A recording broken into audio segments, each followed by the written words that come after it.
Well, welcome back, everybody, as we talk about being an effective leader. We talked about behavioral agility before, and Brad's got a great story of seeing this played out with a CEO client of ours before.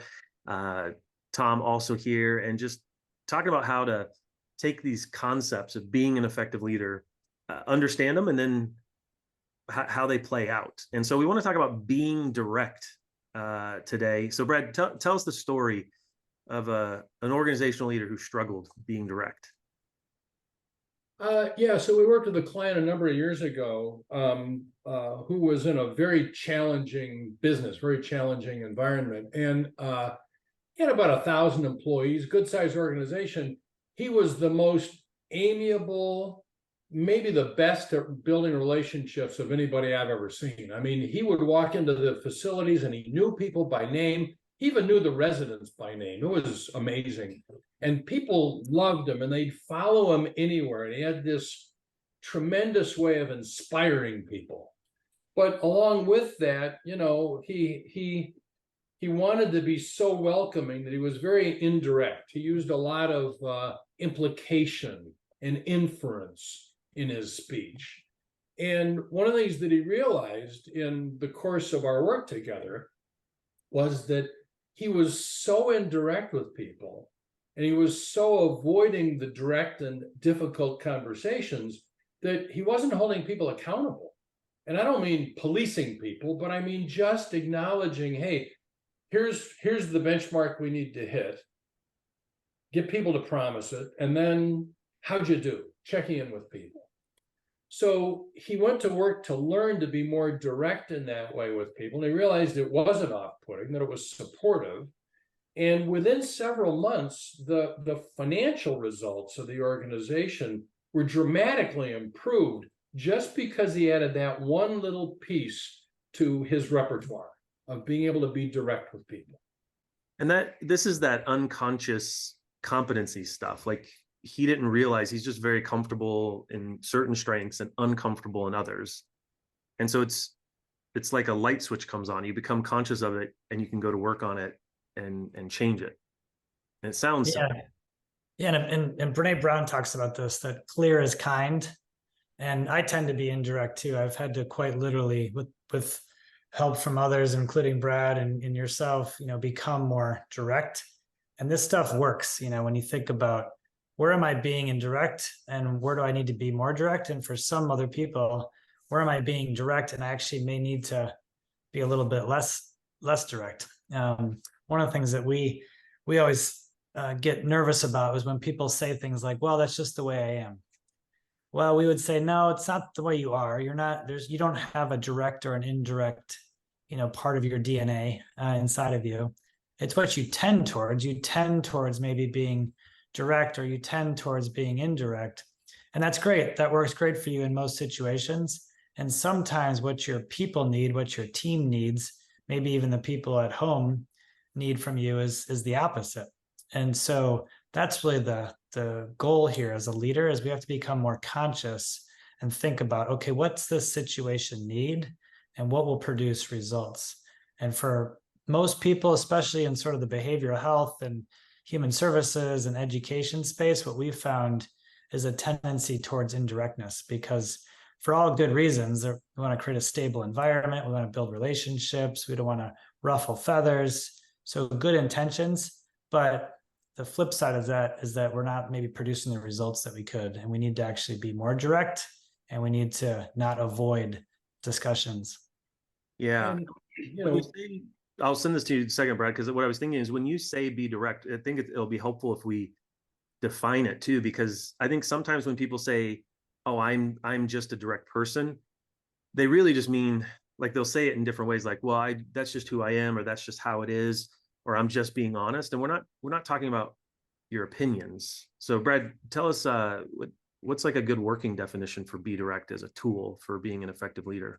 Yeah, I don't know. I think the to be indirect is to, as I said before, use a lot of implication, use a lot of inference, kind of, you present the circumstance and hope the other person sort of automatically comes to the same conclusion that you have come to. It's rather than saying, here's what I need from you.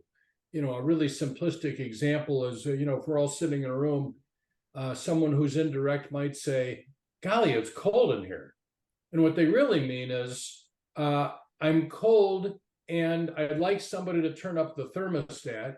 Kevin, you're sitting closest to it. Would you turn up the thermostat, please? But by inference, it's sort of like hoping, if I just say, golly, it's cold in here, that, oh, Kevin will pick up on that. And he's like I am. So he'll jump up wanting to be of service and turn the thermostat up. Whereas someone who's more direct is going to tend to say, hey, Kevin, it's really cold in here. Would you please turn the thermostat up a couple of degrees?